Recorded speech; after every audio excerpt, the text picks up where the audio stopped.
छत्तीसगढ़ में हाल ही में बढ़ाए गए जमीनों के गाइडलाइन रेट मुद्दे पर विरोध और सियासत अभी थमी नहीं है। पहले बीजेपी ने कांग्रेस पर ये आरोप लगाया था कि पिछली सरकार ने घोटालेबाजों को निवेश कर जमीनें खरीदने के लिए जमीनों के गाइडलाइन को 30% तक घटाया और उसी पर स्थिर रखा। अब पीसीसी चीफ दीपक बैज ने बीजेपी नेताओं पर गंभीर आरोप लगाते हुए पूछा है कि सरकार बताए, जांच कराए, आंकड़े जारी कर साफ करे कि कौन नेता है जिसने दामाखेड़ा के आगे 300 एकड़ से ज्यादा जमीन खरीदी है। बीजेपी सरकार बताए कि कौन है जिसने नवा रायपुर में 250 एकड़ से ज्यादा जमीन खरीदी। दीपक बैज ने डीजीआईजी कॉन्फ्रेंस में शामिल होने पहुंचे पीएम नरेंद्र मोदी से आग्रह किया कि प्रधानमंत्री को छत्तीसगढ़ की बिगड़ती कानून व्यवस्था की समीक्षा कर लेनी चाहिए। वहीं उन्होंने आरोप लगाया कि चुनाव आयोग के दबाव में बीएलओ मजबूर होकर आत्महत्या तक कर रहे हैं। दीपक बैज ने धान खरीदी को लेकर प्रदेश सरकार पर हमला करते हुए कहा कि 12 से 13 दिन बाद भी कई धान खरीदी केंद्रों में सन्नाटा पसरा हुआ है।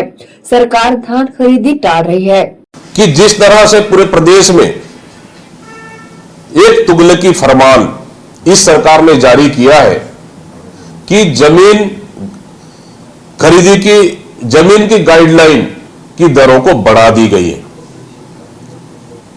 जो कि हमारी सरकार में जमीन खरीदी पे सीधा सीधा 30% छूट दी गई थी रजिस्ट्री में। उसके बाद इस सरकार आते साथ उसको छूट को भी खत्म कर दी और 10 गुना जमीन गाइडलाइन की रेट इस सरकार ने बढ़ा दी है।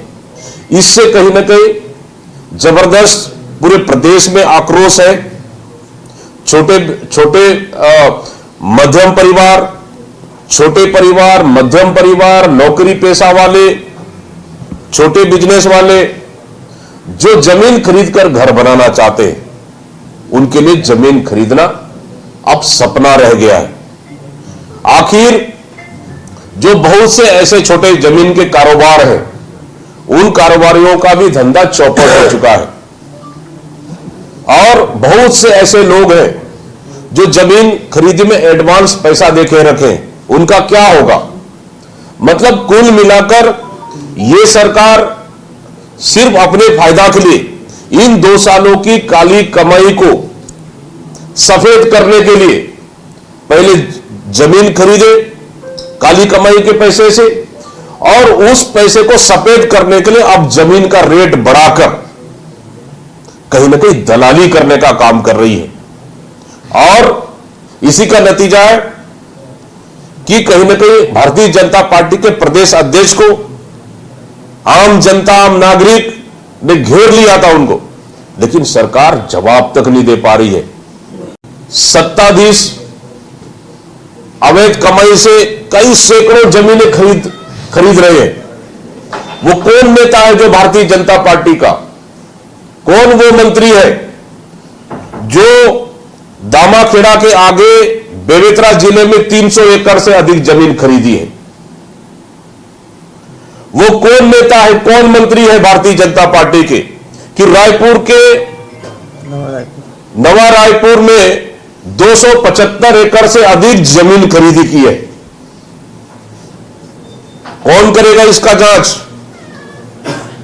सरकार को तो और भारतीय जनता पार्टी को इस इशू पर सफाई देना चाहिए,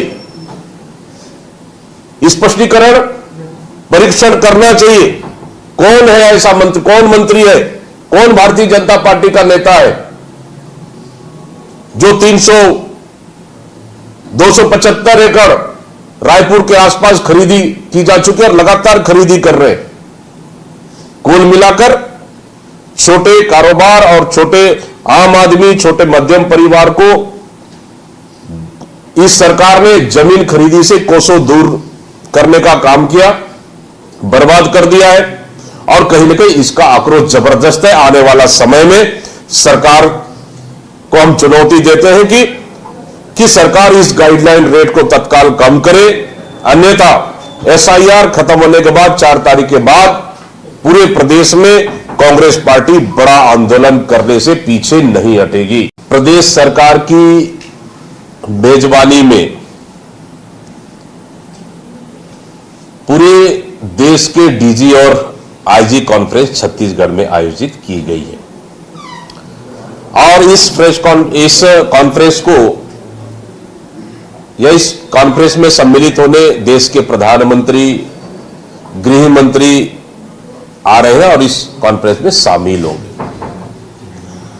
लेकिन सबसे बड़ी बात यह है कि अभी तक छत्तीसगढ़ में स्थायी रूप से सरकार डीजीपी नियुक्त नहीं कर पाई है और छत्तीसगढ़ खुद एक ऐसा राज्य है जहां पे अपराध के मामले में यूपी और बिहार की कंपटीशन कर रहा है, जो लगातार लूट, हत्या, चोरी, डकैती, बलात्कार, जिस राज्य में collector office, collector SP office जला दिए जाते हैं, जहां गरीबों के घर जला दिए जाते हैं, उस राज्य में डीजी और आईजी कॉन्फ्रेंस हो रहा है। मैं समझता हूं कि प्रधानमंत्री जी को छत्तीसगढ़ के बिगड़ते कानून व्यवस्था का भी समीक्षा कर लेना चाहिए। चुनाव आयोग भले दावा कर ले कि हम लगभग 97% से अधिक फॉर्म बांट दिए गए हैं, लेकिन कलेक्शन कितना हुआ है? कलेक्शन आज भी 50% तक नहीं हुआ है, क्योंकि बीएलओ के ऊपर चुनाव आयोग द्वारा इतना प्रेशर और दबाव बनाया जा रहा है कि बीएलओ परेशान है और कहीं ना कहीं जिस तरह से पूरे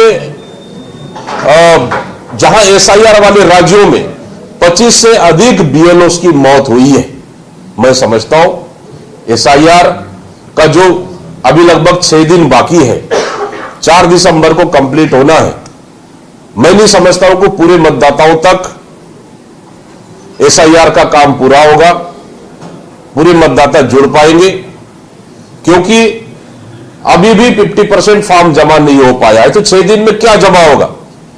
आप देखेंगे बहुत सारी त्रुटियां हैं। जहां पर बेमेतरा जिला की बात करें, जहां 2 फॉर्म देना चाहिए, एक फॉर्म आप उनको दो, भर के वापस जमा करेंगे, दूसरा आप पावती देंगे। बेमेतरा जिला में बिल्कुल पावती तक नहीं दिया जा रहा है, सिर्फ सिंगल फॉर्म बांटा जा रहा है। ऐसा क्यों? इस तरह से बहुत सारे जिलों में त्रुटियां हैं, उसको सुधार की आवश्यकता है।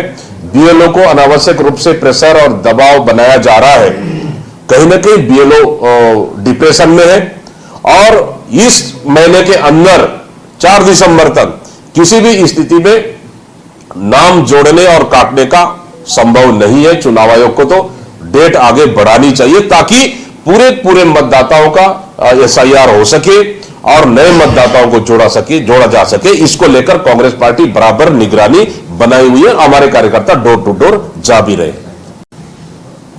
उसी तरह धान खरीदी देख रहे, 15 तारीख से धान खरीदी शुरू हो चुकी है पूरे प्रदेश में और लगभग 12 से 13 दिन हो चुके हैं। आज भी कई खरीदी केंद्रों में सन्नाटा पसरा हुआ है, टोकन नहीं मिल रहा है, टोकन नहीं कट रहा है और इस समय फिर से किसानों का रकबा काटा जा रहा है। अनावरिक रिपोर्ट के आधार पर धान खरीदी की जा रही है। प्रति एकड़ 12 से 15 कुंटल खरीदी की जा रही है। कहीं न कहीं सरकार नहीं चाहती किसानों का धान खरीदे। 5 लाख से अधिक किसानों का पंजीयन नहीं हुआ है। मतलब पूरी तरह से धान खरीदी व्यवस्था अव्यवस्थित हो चुकी है। किसान आक्रोश गुस्से में है। इसी का नतीजा है कि मंत्रियों को लगातार किसान घेर रहे।